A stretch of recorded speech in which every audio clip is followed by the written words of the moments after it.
तिला एक महत्त्वाची बातमी आहे। औषध निरीक्षक परीक्षा रद्द केली त्यानंतर अभिमन्यू पवार आता आक्रमक झाले। प्रश्नपत्रिका फुटलीच कशी असा सवाल अभिमन्यू पवार यांनी केलेला आहे। एमपीएससीला त्यांनी हा प्रश्न उपस्थित केलाय। उच्चस्तरीय चौकशीसाठी मुख्यमंत्री फडणवीसांची भेट घेणार असल्याचंही अभिमन्यू पवार यांनी सांगितलंय। एकाच उमेदवाराला पेपर मिळाला की अनेकांना याचा फायदा झालाय। पेपर फुटी मागे आयोगातील कोणती यंत्रणा आहे, सखोल चौकशीची मागणी त्यांनी केली आहे। प्रश्नपत्रिका फुटीचा सविस्तर अहवाल जाहीर करण्याची अभिमन्यू पवार यांची मागणी आहे। दोषींवरती पेपर फुटी कायद्यानुसार कठोर कारवाई करा असंही अभिमन्यू पवार यांनी म्हटलेलं आहे। आता या संपूर्ण प्रकरणावरती अभिमन्यू पवार हे आक्रमक झालेले आहेत।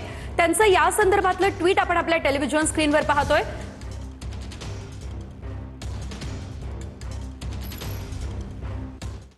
एमपीएससी कडून औषध निरीक्षक पदाची भरती प्रक्रिया रद्द करण्यात आली। पेपर फुटीच्या आरोपानंतर एमपीएससीने हा मोठा निर्णय घेतला। लवकरच फेरपरीक्षा होणार असल्याची देखील माहिती सध्या मिळते आहे। अन्न व औषध प्रशासनाच्या परीक्षेमध्ये गैरप्रकार झाल्याचे पुरावे समोर आल्यानंतर संपूर्ण भरती प्रक्रिया रद्द करण्याचा निर्णय महाराष्ट्र लोकसेवा आयोगाने घेतलाय। गुन्हे शाखेच्या अहवालानुसार परीक्षेत गैरप्रकार झाल्याचं निष्पन्न झालंय। एकाच उमेदवाराला या परीक्षेचा प्रश्नसंच मिळाला आणि त्याने त्याचा लाभ घेतल्याचं समोर आलंय। या प्रकरणात पहिल्यांदा आमदार रोहित पवारांनी पेपर फुटीचा आरोप केला होता। आता एमपीएससी कडून फेरपरीक्षा आयोजित करण्यात येणार असून प्रसिद्धीपत्रक आयोगाच्या संकेतस्थळावर प्रसिद्ध करण्यात येणार आहे। 22 मार्चला झालेल्या परीक्षेमध्ये गैरप्रकार झाल्याबाबत आयोगाकडे काही उमेदवार आणि लोकप्रतिनिधींकडून तक्रारीही प्राप्त झाल्या होत्या।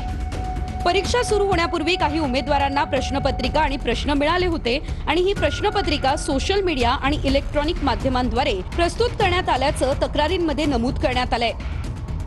आयोगाने याची गांभीर्याने दखल घेत पोलिसांकडे तक्रारही दाखल केली आहे। त्यानंतर मुंबई पोलिसांच्या गुन्हे शाखेने तपास करून महाराष्ट्र लोकसेवा आयोगाला प्राथमिक चौकशी अहवाल सादर केला होता।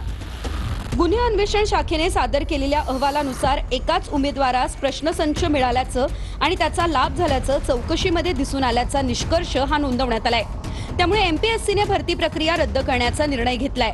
आता आयोगाकडून फेरपरीक्षा आयोजित करण्यात येईल। यासाठी संबंधित उमेदवारांना पुन्हा अर्ज करण्याची आवश्यकता असणार नाहीये। याशिवाय परीक्षेसाठी कोणतेही परीक्षा शुल्क आकारण्यात येणार नाहीये। दरम्यान रोहित पवारांनी या संपूर्ण प्रकरणावरून गंभीर आरोपही केलेत। पेपर लीक झाल्याचा मुद्दा आम्ही पुराव्यासकट समोर आणला।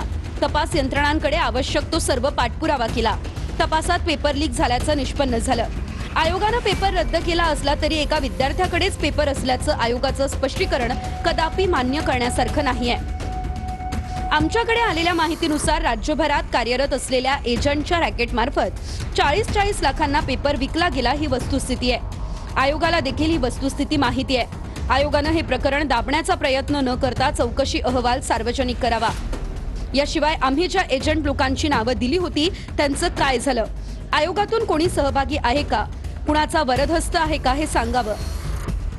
आयोगाने हे प्रकरण दडपण्याचा प्रयत्न केला तर आम्ही मात्र गप्प बसणार नाही।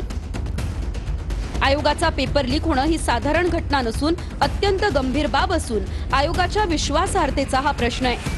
त्यामुळे आयोगाच्या अध्यक्षांनी नैतिक जबाबदारी घेत तात्काळ राजीनामा द्यावा। सरकारने देखील स्वच्छ प्रतिमेच्या व्यक्तीची आयोगाच्या अध्यक्षपदी नेमणूक करावी।